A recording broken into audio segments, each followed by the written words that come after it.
As you see, what I'm speaking about today is something that we are seeing definitely on the rise, especially with our teen group, anywhere from 14 and up. And it is dating violence. And so I'm going to tell you a little bit about that. Okay, I do work for the Lighthouse. Those of you who are aware of what the Lighthouse is, we are a shelter. We are the only shelter in Baldwin County. We also service Escambia County. And in our shelter, we have a safe place for women and their children to come to. So if they find themselves in a domestic violence relationship or they've been sexually assaulted and they do not have a safe place to go to, they can call our hotline and we can get them in our shelter. It is, the location of course is secret for obvious reasons. Now our administration building is in Robertsdale. If you know where the police station is, off of 59, that's where our administration building is. We are right across the street from them. Pretty easy to find. We do try to kind of melt into our surroundings. We don't try to stick out like a sore thumb. But if you ever do need anything, you can call our administration building. I've given you some handouts that's got the hotline on it also. Even if you're not 18, you can still call our hotline and get information. It is 24 hours a day, 7 days a week. We do have someone that has been trained, so someone that is answering that phone is located somewhere in Baldwin County, and they can answer your questions. So we are actually a source, any type of a resource. We have a lot of people that call right now. They're homeless. So we do try to help as much as we can, not just with domestic violence and sexual assault. As you see, dating violence right here, this is your kind of textbook definition of what dating violence is. I'm not going to read it to you. You can read for yourself. If you look at the bottom, the www.rainn.org, it has a lot of statistics. It's a great website to go to. I do encourage you. They are in the research business, and so they're constantly updating their statistics. So it is a great place if you ever have to do a report. It's a really good website. In a dating violence relationship, this can happen to anyone at any time. And I want you to make sure that you're aware of this, because sometimes we enter these relationships, when we enter them, they don't ever look like this, okay? When we enter this dating relationship, they're fun, they're great, they may even buy you presents, they're uplifting you, they're encouraging you, but it never starts off like you see this, okay? So be careful with thinking that I'm going to know what this person looks like when I'm on the first date with them, because it doesn't happen that way. Now, there are different types of abuse, and unfortunately, what we see when our ladies come into shelter, when we sit down and we talk with them, we do see that they only think that the last two are the abuse. They do not see the first two, the verbal and the emotional, as abuse. And what happens is those are your warning signs for what's to come. You don't enter a date, you don't go on a date with somebody and get in the car and you're kind of talking with them and they start beating you in the back seat of the car. That doesn't happen. But unfortunately, sometimes that's what we think. We think that we're going to know what this person looks like, we're going to know how they act, and we're going to be prepared because we're going to instantly know that they're an abuser. That doesn't happen. You don't know. In the beginning, it's great. Then the verbal and emotional abuses start. Now, there's some examples up here. These are your most dominant responses that we'll get from an abuser. However, they're in many different forms. So you've got to be careful with that. If they're calling you names, you deserve to be called something positive, not negative. So unless they're giving you wonderful names and making you feel good about yourself, you don't need to be with this person. Now, abuse is not just a guy thing. Okay, our girls are abusers also. I see a lot of girls sitting out there, okay? So I want you to be aware this is not just the guys that I'm speaking to, it is also the girls. Now, with our abusive relationships, we've got to remember that they sometimes will explode and we'll see the worst end, of course, the physical and the sexual abuse. But if you can think back to when you were younger, I mean, I remember in kindergarten remembering names that were called to me when I was 5. Now, I have, most of my family and friends will tell you I have short-term memory loss. I do not remember very well, like yesterday, things that I did. But I do remember the names that people called me, even at a young age. So the words, the verbal abuse, the emotional abuse, that goes deep too. That goes deep too. Now, up here are these are our latest statistics on teens. And these should be alarming to you. They're alarming to you, and I talk about this 4 days a week in schools. Every 2 minutes, someone is sexually assaulted within the United States. Okay, and that is absolutely alarming. 93% of your juvenile rapes you're going to know your attacker, and a lot of people don't realize this statistic. Our teens visualize, and a lot of women visualize being raped by this stranger, you know, in the trench coat or the hoodie out in the parking lot with no lights around you. And in actuality, if you look up there, you're going to know, the majority of you will know someone that's going to attack you. And a lot of these do not go reported because they know the person.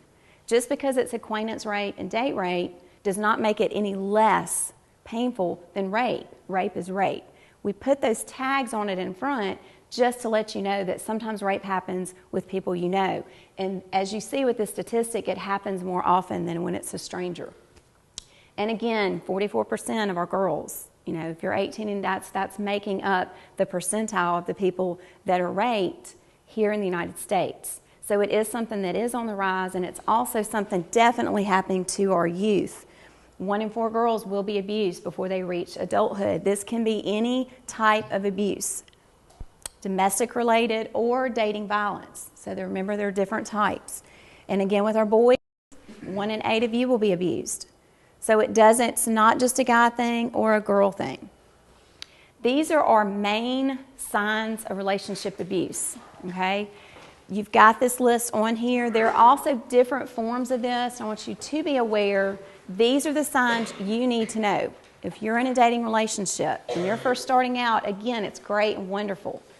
But when you start seeing these signs, you need to be aware that this isn't good. And if you stay with this relationship and you start seeing more and more and more of these signs, you've got to think that this person can very easily step across that line and become physically abusive. It happens every day. The isolation is something that you will hear toward the beginning, especially if you may have already known some friends who you hang out with all the time. Maybe every Friday night was y'all's night, girls' night or guys' night, and all of a sudden you don't hear from them. They don't want to go out. They don't text you. They're not on Facebook. If you see a friend that's kind of pulling away from their friends and from their family and from the things that they're interested in at school, this is a huge red flag, a huge warning sign that something may not be right in the relationship. Jealousy is one of our huge key factors as far as what makes someone, when you ask an abuser, why did they do it? Jealousy is definitely one of the top 3, okay? Guys can be jealous, and so can girls.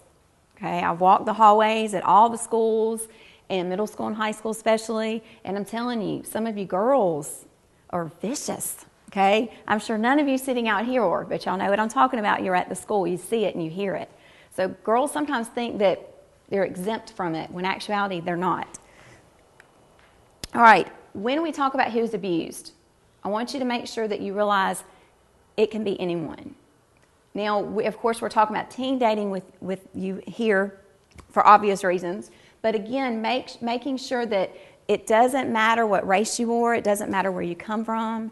I had a couple of my Daphne and Spanish Fort schools, and one of my classes where I'm having them back and forth right now. So they're bantering with each other and, you know, oh, Spanish Fort's better than Daphne. And then I'll go to Daphne and they'll say, Daphne's better than Spanish Fort. I'm like, I hate to tell y'all, the abuse is everywhere.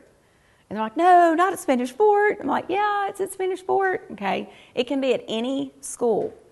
You can be any age. We've seen this starting as young as 12, because unfortunately we're seeing a lot of young kids who are dating. So we do see this abuse. Making sure that, yes, males and victims that you know can be a victim and also can be an abuser. Of course, with our men, 90% of our physical abuse does come from men, because of obvious reasons with size, and that's usually what men, it's easier for them to do that than it would be to do the emotional abuse, because we use 2 different sides of our brains. So for obvious reasons, we do see this. But again, our girls can be physical.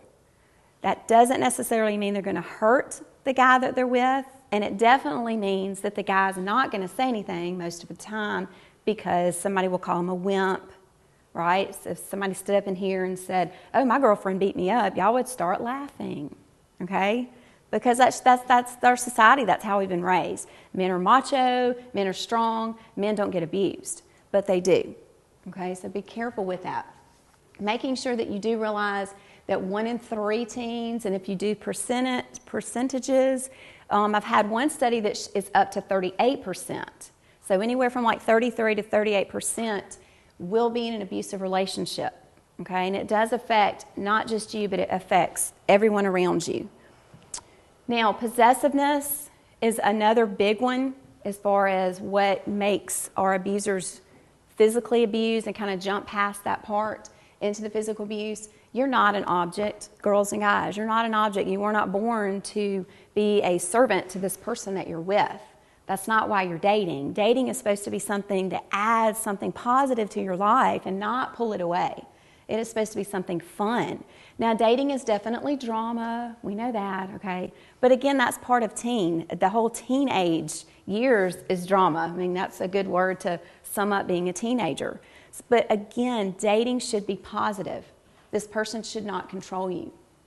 Any type of double standard. Okay, guys, I can do this, but my girlfriend can't. And girls, you do the same thing. Don't you talk to any other guy, but you're going to, you're any other girl, and you're going to go talk to all these guys. It's a double standard. We don't need to have these, okay? This is very important to not be putting this onto the person you're with. Any type of name calling. This is usually where it begins. This is where we see it begin. Sometimes as early as the first few weeks, but usually within the first couple of months of dating someone, you are going to see and hear the name calling. Now again, it starts off sweet. They want to spend all their time with you. They buy you gifts. But again, the name calling is usually the first time that you're going to kind of hopefully go, whoa, why did you just call me that? No one talks to me this way. But what we're seeing is girls kind of put up with it and guys put up with it because it's coming from somebody that they care about. So it's important. No one should be calling you any words that are negative, period. Plain and simple. The controlling behaviors, they're going to want to know everywhere you've been, who you've been with, text messages, okay? They're checking your phones or telling you to take friends out of Facebook that you've been friends with, especially if they're the opposite sex. So any type of controlling behaviors, if they want to monopolize all your time, again, this is a controlling behavior. It is not something positive. Now, the threats of self-harm or any harm to other, any threats of this, I cannot tell you enough that this has to be given over to an adult. This is not something that you can handle. It's not something your friends can handle. We never take a threat of suicide and ignore it. You never know when it may happen. I was affected at a very young age by suicide. My best friend committed suicide when she was 14 years old. And it impacted me greatly in my teenage years. And I've done a lot of research and a lot of reading, trying to understand. We still don't know. We never will. What happened. It wasn't one of those where we had a note. Great girl, very intelligent, very smart, had everything going for her. And if someone at age 14 that has all these great things can do this, it can happen to anybody. And you do not want to be sitting back like a lot of her friends were in school. We didn't go to the same school, but her friends she had apparently told in school she was planning this, and they didn't say anything. And it was very hard for them to deal with that, the fact that, yes, it's not our fault, but at the same time, I wish I had said something. So it is something you do not want to keep to yourself. And don't ever use it as a way to keep a boyfriend or girlfriend. It is not a good part of a relationship if you're making somebody feel guilty to stay with you. That's not healthy. The playing rough we see a lot with our guys, but girls do it too, but we do see a lot with them. And it can start off playful and fun and funny, but then when you're being physically hurt, okay, that's different. If you've got bruisings on your arms, your legs, if they're pinning you down, trying to choke you, especially if they're enjoying what they're doing. And sometimes guys will do that. They'll be like, oh, that was kind of cool. Okay, that's not cool, okay? So don't let them try to tell you that that's a good thing. Any type of the textbook term of non-consensual sex, it just means rape.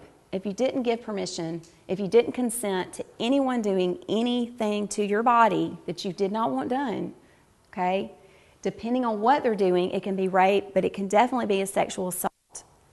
I tell all my high school kids this. If you are with someone, and I'm sure none of you will be drinking until you're 21, right? Yes, okay. But just in case, and even if you're 21, if someone is drinking or has any drugs in their body, They cannot consent to sex, period. And a lot of guys are getting in trouble because they don't know this. Because the girls wake up and then they remember what happened. And yes, sometimes if you're both drunk, it's he said, she said. But if there's bruising on her body, if there's other people that are witnesses that witnessed what happened and they come forward, you can get in trouble. So remember, the older you get, once you're of drinking age, of course, that if somebody comes up to you and throws themselves at you and you know they're drunk and they've been drinking, they cannot consent. So the best thing and the safest thing for you to do for them is to take them home. You can drive if you haven't been drinking, of course. Take them home, get them to a safe place. But do not think that they can consent because they cannot. Any type of violence, period. They don't have to put you in the hospital. Okay, when you talk to ladies that are in abusive relationships, that's what they think. Well, he just broke my arm, or, he just bruised me up. He just gave me a fat lip. Okay, it's still abuse. And sometimes in our minds, what we do is we think we're not being abused until we're in the hospital. And we've got to realize this is not the case. The abuse can start off very small, and I'm going to tell you, they're going to use any and all of these. You don't have to go through the checkoff list. Okay, this one happened to me, but this one didn't. So I'm okay. I didn't fit all 10. No, these are just 10 that we see dominantly throughout them. That you do not have to have every single thing on this list happening to you to be in an abusive relationship. If your boyfriend talks down to you all the time, if your girlfriend calls you names all the time, they're abusing you verbally. Why do you want to be with them? They can't possibly make you feel better. And one of the lessons that I do with the kids is we write down who in your life has made you feel good about yourself. And I make them write, they have to at least write one person. It can be a family member, it can be a friend, it can be a grandparent.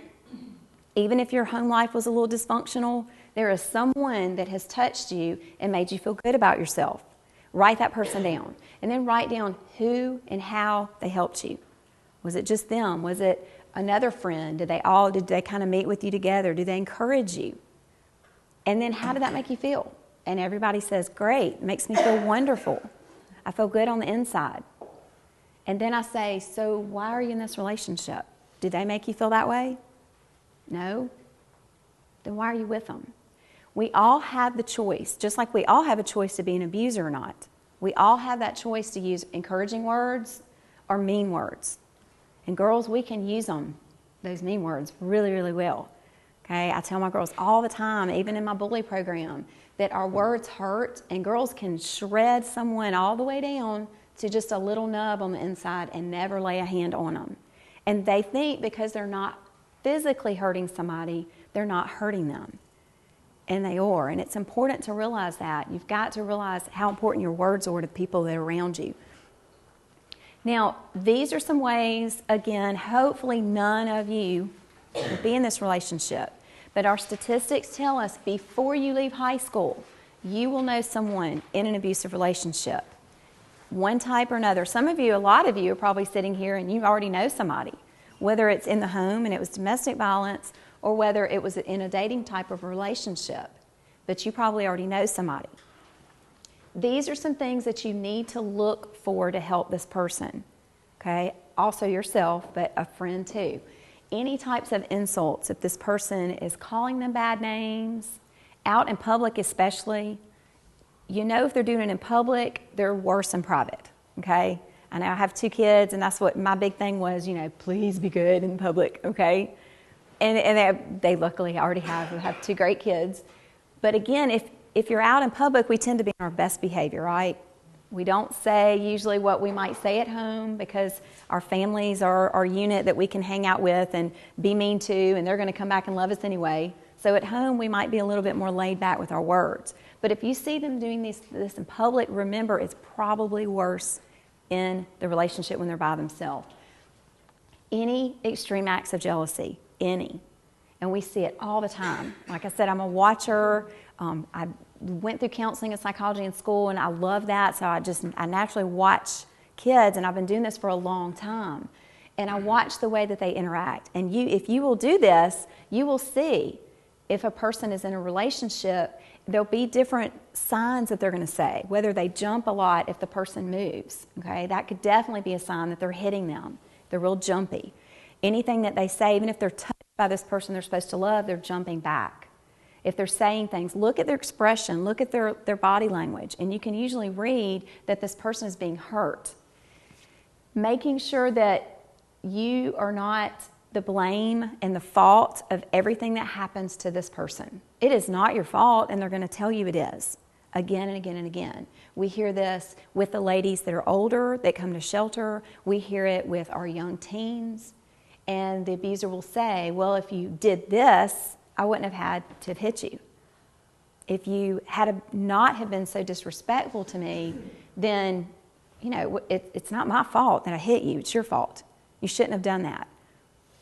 Now, as you get older, it turns, especially if you're living with this person, it turns into more, you know, you can't leave the home. If you did, it's your fault.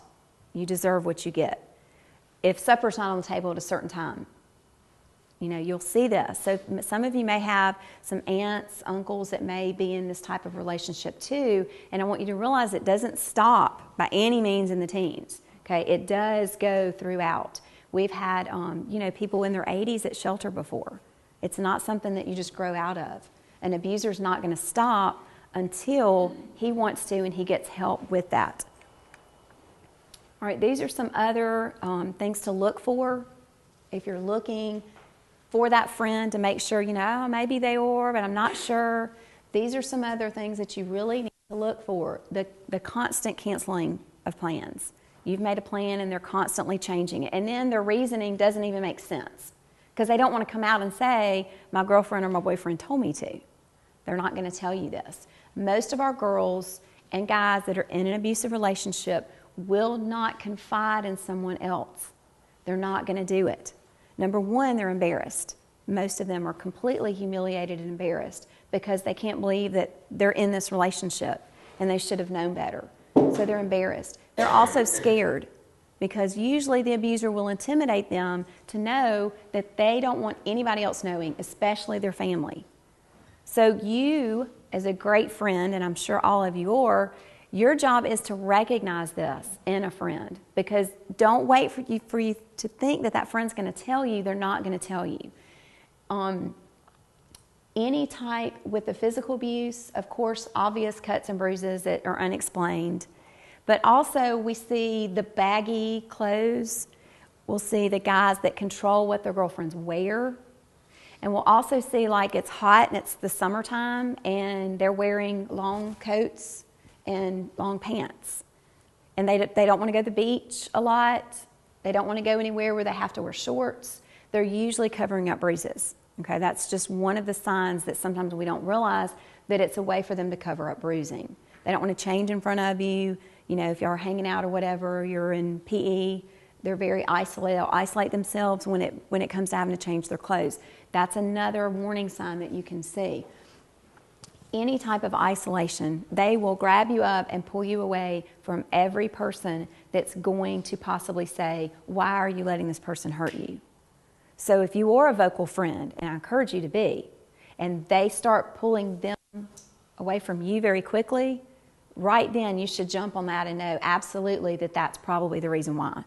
If you're vocal, if you stand up and you're not embarrassed to talk, you know, this is wrong. You know, some of us kind of sit back and don't want to say anything, and others are kind of up in your face going, you're not going to treat my friend this way. If you're that kind of friend and all of a sudden she has cut off ties with you, realize there is something else going on in that relationship.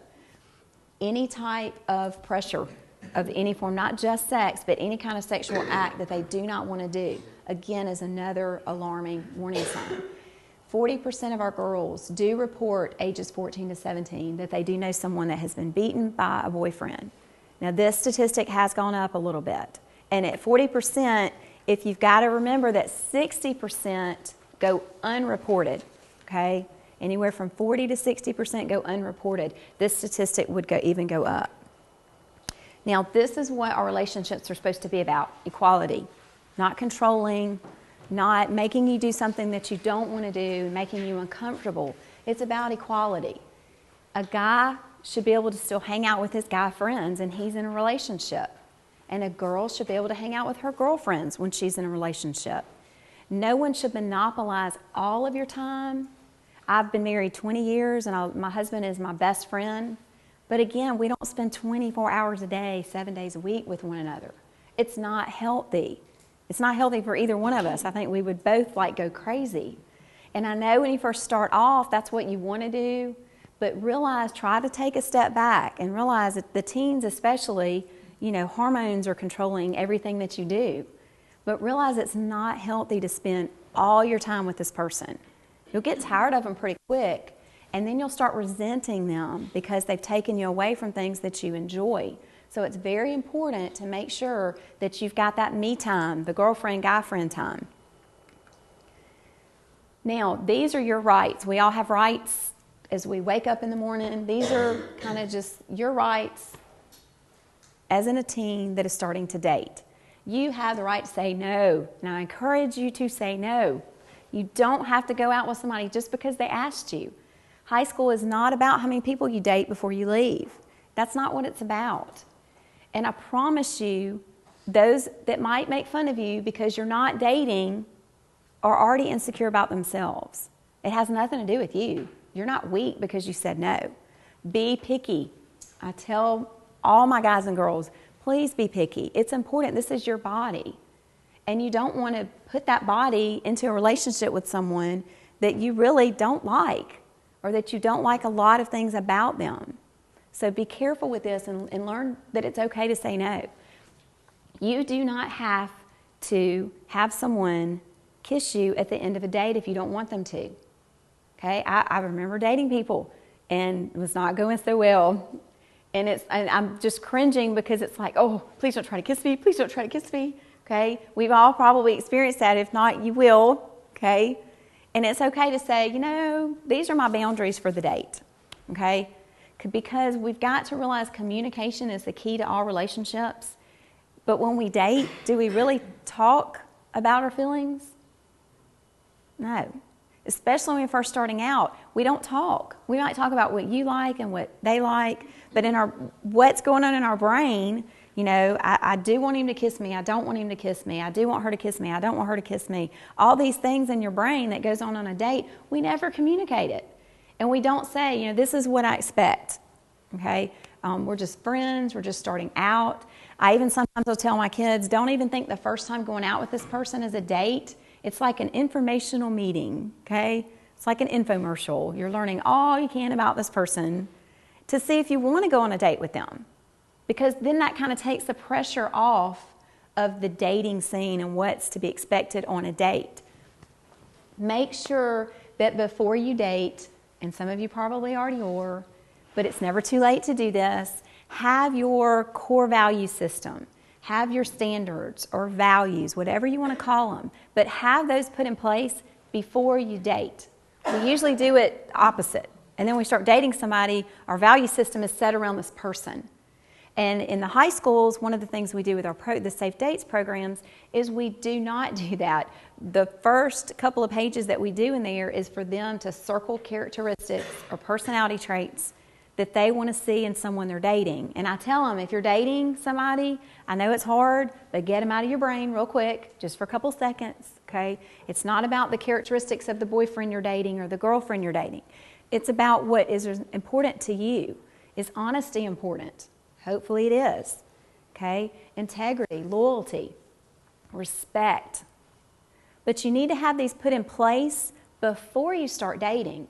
Because if you're kind of hanging out with a guy before you date him and he's not showing any of those, then do you need to waste your time with that person? No.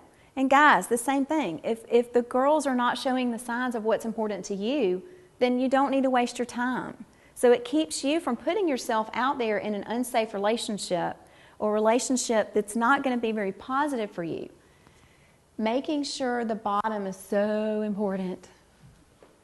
And I know that's the last thing that teens want to do.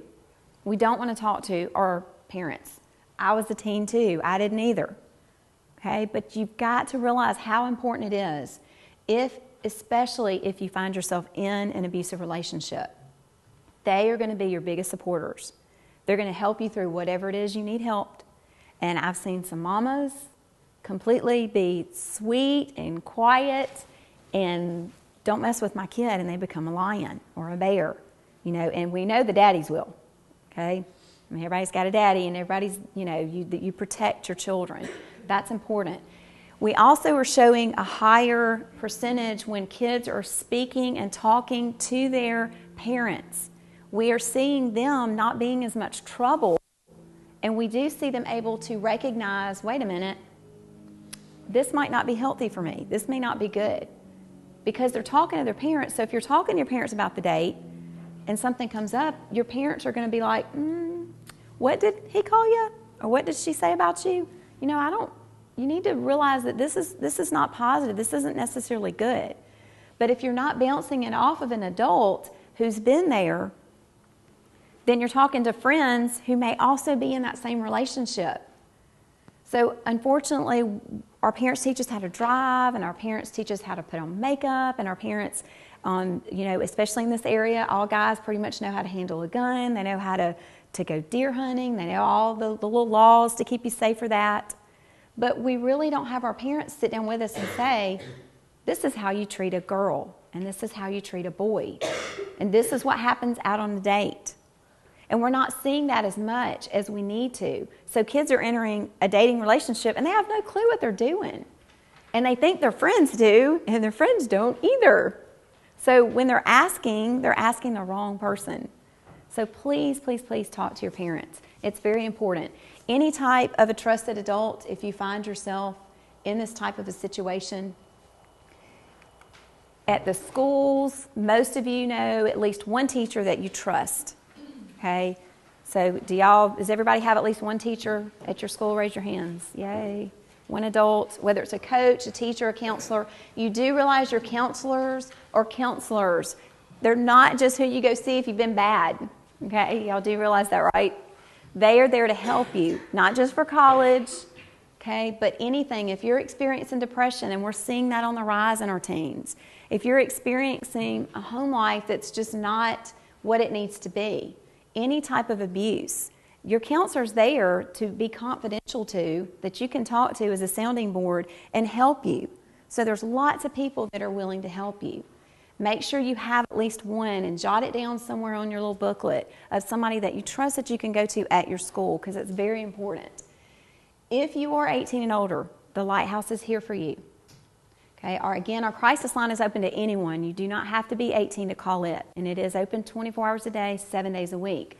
We do offer what we call outreach counseling, and that just means you do not have to be in shelter in order to receive the counseling. It is free, and is for anyone that's been in a domestic violence situation and or a sexual assault relationship.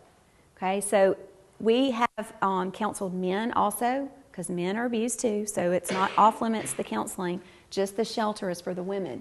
So again, if you know someone, if you have questions, if you don't really feel like you could ask these questions to somebody you know, call our line and get some information from them. If they can't answer the question for you or help you, they're going to give you a resource before you get off the phone with them. That's what we do. Now, we love Care House. I love Care House. I love the people at Care House. They are wonderful, and they have a wonderful program set up. If you find yourself 17 and younger, and you've been molested as a child, or you've been raped, okay, these people are here to help you. And again, it's free, it's confidential. Now, you're a minor, so you would have to get your parent or legal guardian to call the Care House and go through the intake process with them. But again, I want everyone to be aware, because if you've been through something like this, you've got to get some counseling. And counseling is expensive. And most of us, if we have insurance, it still doesn't pay for it all. Or you have to go see whoever they want you to go see, and you may not like that person. These ladies here and men are trained to help you in that place that you're in. And it's confidential and it's free.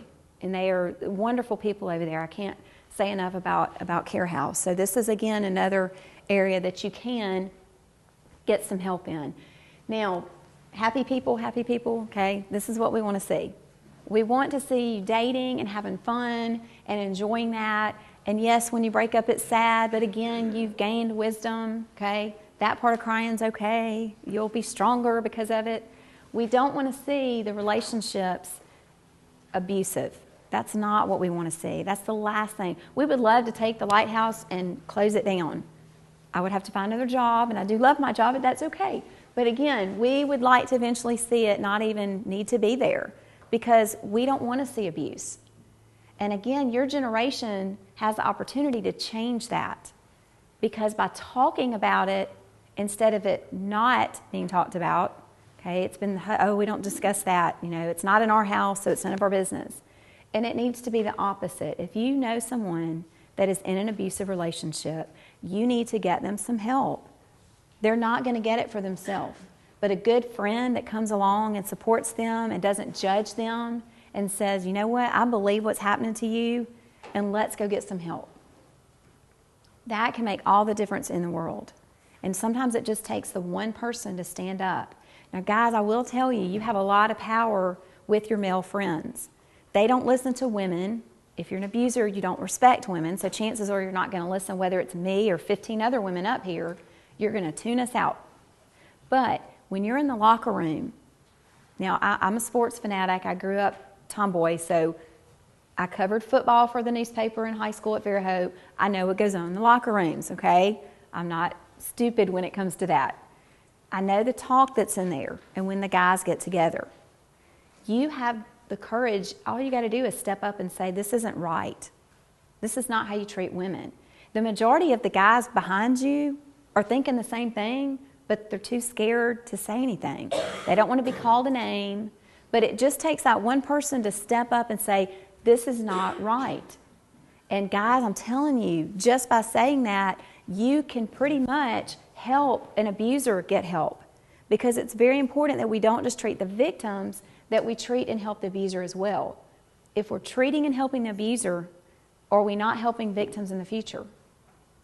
Yeah, because they're going to keep abusing. Absolutely. And we've seen that in our research, and we've seen it in Baldwin County. It happens in Baldwin County, okay? It does happen here. So make sure that you're using your life to do something in a positive nature. Whatever it is that you find out that you want to do and you have a gift for, do it. Absolutely. Do what you love. But you're going to come in contact with some of these people throughout your life. And it's important to know these warning signs and to know that, maybe I shouldn't say anything. If your gut's telling you to say something, step up and say it. Will they be mad at you? Probably so. But again, you could save them from a life that is awful and horrible and possibly end up dead because of it. Now, one of the videos I do show, some of you may have seen it, that we show there is a mom and she's talking about her daughter and how her daughter was killed by her boyfriend. And the boyfriend always threatened self-harm. He threatened suicide if she left him. But he was biting her, and he was hitting her, and he was bruising her, and he was completely isolating her from everyone. And the way she found out that she died was on the news. There was a body that they found, and there was no name, and the mom said she just knew it was her daughter.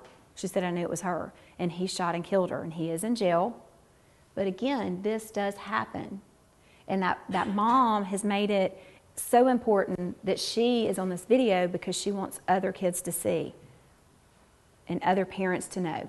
So I do encourage you to talk with your parents about what you've learned today. Any questions? Comments, concerns? No? And also, if you're at Daphne High School, our contact there is Emily Ryan Smith. The one at Foley, we do have a youth task force ongoing at Foley High School, and the contact there is Margaret Zundel. Love Margaret. And Emily both, they're just so helping us greatly. Spanish Fort, we are trying. We've got a group of kids there that really want to do the youth task force. We just haven't found a sponsor. So we're just waiting on that. But we do go throughout the high schools. If your high school wants to start a youth task force, there's a training involved, and we come to your school and we do train. And what happens is through that training, you get to help us on Thursday nights for our group therapy with our kids. Thursday nights, the moms go to group therapy, and the kids come to group therapy. And so you get to come and help. Megan used to be Bresnahan, but now it's Williams. She's our child advocate. And so she does this every Thursday night in the Robertsdale area, and it's 2 hours. and we love having you guys there. The kids love having you there because they know we have to be there when it's our turn. But again, y'all are volunteering to come and hang out with kids that are in abusive situations, and most of them do not have a male positive role model in their life. So when my guys come, it is just huge for them, for the kids to be able to see that and play with a guy and, you know, do a game, watch a movie, you know, play something with them. So it is important, and it is something that you do have the opportunity to be a part of. It looks great on the college application also. I talked to a lot of friends that are looking at the administration end of colleges, and groups are great, but this is kind of one that stands out, and you're out of your comfort zone because you're working with kids that come from an abusive relationship. So they really listen and they look at that on the paper. So, you know, hopefully that wouldn't be the only reason that you would do it, but it's kind of an added benefit of coming and doing that.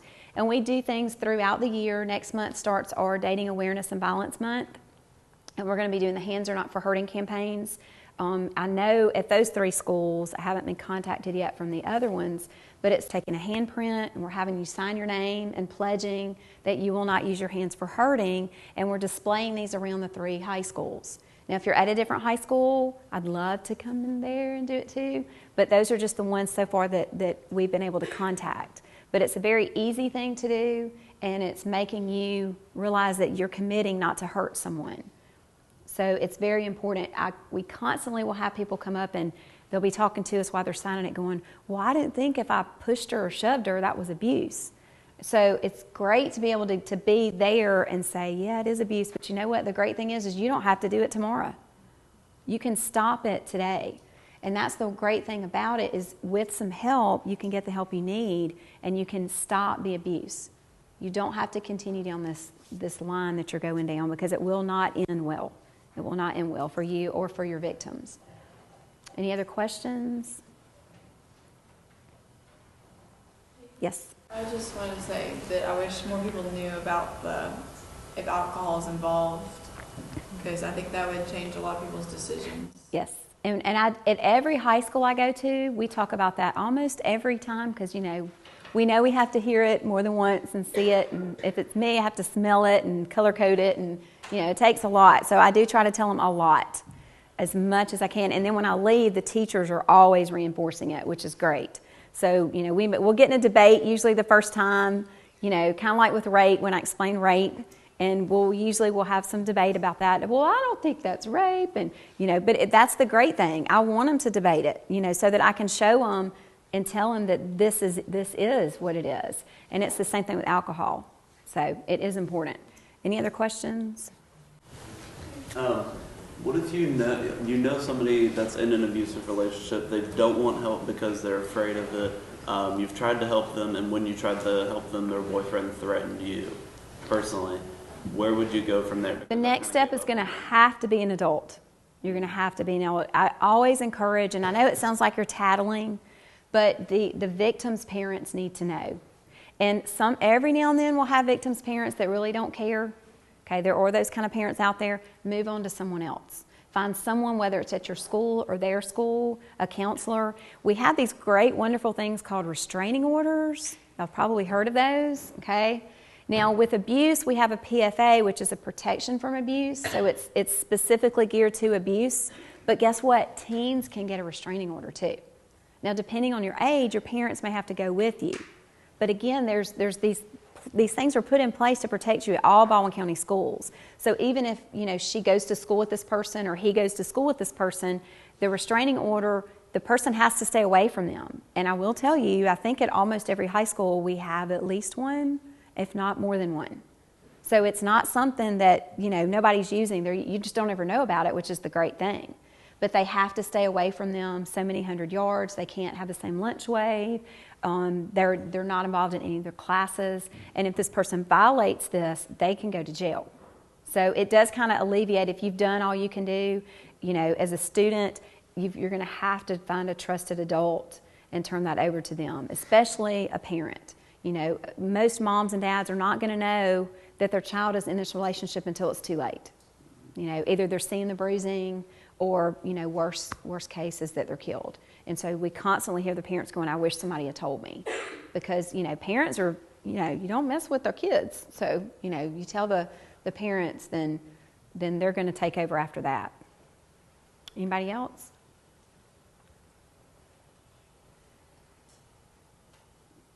Okay. Thank you so much for listening so early in the morning.